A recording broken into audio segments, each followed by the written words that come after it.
Comment ബോക്സിലെ പൊങ്കാലയ്ക്ക് ശേഷം ശരി എന്നാൽ നമുക്കത് വാങ്ങിക്കാമെന്ന് നിങ്ങൾ ചിന്തിച്ചിട്ടുണ്ടോ? ഞാൻ അങ്ങനെ വാങ്ങിച്ചൊരു സാധനമാണ് കേട്ടോ ഇത്. അന്ന് ഇത് വാങ്ങിക്കാനുള്ളൊരു ഓപ്ഷൻ എനിക്കുണ്ടായിരുന്നില്ല, അതുകൊണ്ടാണ് വാങ്ങിക്കാഞ്ഞത്. കാര്യം എന്താണെന്ന് വെച്ചാൽ നേരത്തെ നമ്മൾ ഗ്യാസ് സ്റ്റോപ്പിലായിരുന്നു ചെയ്തുകൊണ്ടിരുന്നത്. അതുമാത്രമല്ല, ആ ഒരു സമയത്ത് നമുക്ക് ഓവൻ വാങ്ങിക്കാനുള്ളൊരു ഇതില്ലാത്തത് കൊണ്ട് നമ്മൾ ഗ്യാസ് സ്റ്റോപ്പിലായിരുന്നു ചെയ്തുകൊണ്ടിരുന്നത്. കേക്കിന് മാത്രമായിട്ടൊരു പാത്രത്തിൽ അങ്ങനെയായിരുന്നു ബേക്ക് ചെയ്തുകൊണ്ടിരുന്നത്. അപ്പം ഒരു ഘട്ടം എത്തിയപ്പം എനിക്ക് എൻ്റെ വീടിൻ്റെ അടുത്തുള്ളൊരു ആൻറ്റി എനിക്ക് ഈ ഒരു പഴയ ഓവൻ എനിക്ക് ഗിഫ്റ്റായിട്ട് തന്നു കേട്ടോ. വലിയ ഉപകാരമായിരുന്നു. അതെനിക്ക് ഒരുപാട് യൂസ് ചെയ്തിട്ടുണ്ട്. എനിക്ക് ഭയങ്കര ഹെൽപ്ഫുള്ളുമായിരുന്നു ആ ഒരു സാധനം കേട്ടോ. ഇങ്ങനെ റൗണ്ടിലിരിക്കും, ഏകദേശം ഓവൻ പോലൊക്കെ, പക്ഷെ ഓവൻ്റെ ഷേപ്പല്ല, റൗണ്ടിലാണ്.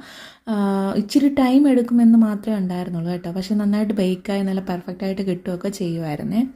അപ്പോൾ എൻ്റെ കയ്യിൽ ആകെ ഉണ്ടായിരുന്നത് 7 ഇഞ്ചിൻ്റെ കേക്കിൻ്റെ ടിൻ മാത്രമായിരുന്നു കേട്ടോ. അപ്പോൾ അതും നമ്മളുടെ ഈ രണ്ട് പാത്രമുണ്ട് എനിക്ക്. കേക്കിന് വേണ്ടി മാത്രമുള്ളൊരു പാത്രം ഉണ്ടായിരുന്നു. അതിന് ശേഷമാണ് നമുക്ക് ഈ ഓവൻ കിട്ടുന്നത്. പിന്നെ ഞാൻ അതിനകത്തും വെക്കാൻ തുടങ്ങിയിട്ടുണ്ടായിരുന്നു. അപ്പം ഈ 7 ഇഞ്ചിൻ്റെ ടിന്നൊക്കെ ഞാൻ ആ ഒരു ഓവനകത്തായിരുന്നു വെക്കുന്നത്. കാലക്രമേണ അതും അടിച്ചു പോയി ഗൈസ്. അങ്ങനെ ഞാൻ പിന്നെ അത് ഗ്യാസ് സ്റ്റോപ്പിൽ വെക്കാൻ തുടങ്ങി. അപ്പോഴും കുഴപ്പമൊന്നും ഉണ്ടായിരുന്നില്ല. നമുക്ക് അത്യാവശ്യം ടൈം എടുക്കുമെങ്കിലും നമുക്ക് കിട്ടുന്നുണ്ടായിരുന്നു.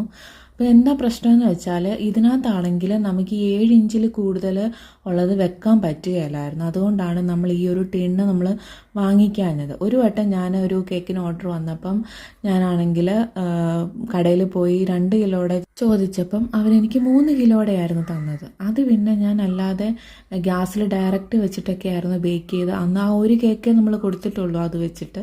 വേറെ നമുക്ക് വെക്കാനുള്ള ഓപ്ഷൻ ഇല്ലാത്തതുകൊണ്ട്, വെറുതെ പൈസ കൊടുത്ത് വാങ്ങിച്ചിട്ട് കാര്യമൊന്നും ഇല്ലാത്തതുകൊണ്ട് നമ്മൾ വേറെ ടിന്നുകളൊന്നും വാങ്ങിച്ചിട്ടുണ്ടായിരുന്നില്ല. അതുകൊണ്ട് തന്നെ എൻ്റെ കയ്യിൽ റൗണ്ട് മാത്രമേ ഉണ്ടായിരുന്നുള്ളൂ. സ്ക്വയറിൻ്റെ 7 ഇഞ്ച് അല്ലാതെ വേറെ ഒരു ടിന്നും എൻ്റെ കയ്യിൽ ഉണ്ടായിരുന്നില്ല കേട്ടോ. പക്ഷേ ഈ അടുത്ത കാലത്ത് ഞാൻ ഒട്ടും പ്രതീക്ഷിക്കാതെ ഞാൻ ഒരു ഓവൻ എടുത്തു. അതും ഫേബറിൻ്റെ 60 ലിറ്റർ ഓവൻ. ഒട്ടും പ്രതീക്ഷയല്ല. ഓവൻ ചെറുതെന്തെങ്കിലും വാങ്ങിക്കാമെന്നും പറഞ്ഞുകൊണ്ട് പോയിട്ട് അങ്ങനെ ഞാനൊരു 60 ലിറ്ററിൻ്റെ ഓവനാണ് വാങ്ങിച്ചിട്ടുണ്ടായിരുന്നത്. അപ്പം അതിനകത്ത് എനിക്ക് ഈ 3 കിലോയുടെ കേക്കിൻ്റെ ടിന്ന് വെക്കാൻ പറ്റും കേട്ടോ. അപ്പോൾ ആ ഒരു സമയത്ത് എനിക്ക് ഭയങ്കര സന്തോഷമായിരുന്നു. എന്തായാലും ആ ഒരു ടിന്ന് നമുക്ക് യൂസ് ചെയ്യാൻ പറ്റുമല്ലോ എന്നൊരു പ്രതീക്ഷ ഉണ്ടായിരുന്നു. അപ്പം അതിനുശേഷം ഈ കഴിഞ്ഞ ദിവസം ഞാൻ സ്ക്വയർ ടിന്നില്ല, നമുക്ക് റൗണ്ട് സ്ക്വയർ ആക്കാമെന്ന് പറഞ്ഞിട്ട് ഒരു വീഡിയോ ഞാൻ അപ്ലോഡ് ചെയ്തിട്ടുണ്ടായിരുന്നു. അപ്പം അതിൽ ഫേസ്ബുക്കിൽ ഒരുപാട് കമൻറ്റ് വന്നു. അങ്ങനെയാണോ ചെയ്യുന്നത്, അങ്ങനെയാണോ ഒരു കസ്റ്റമറിന്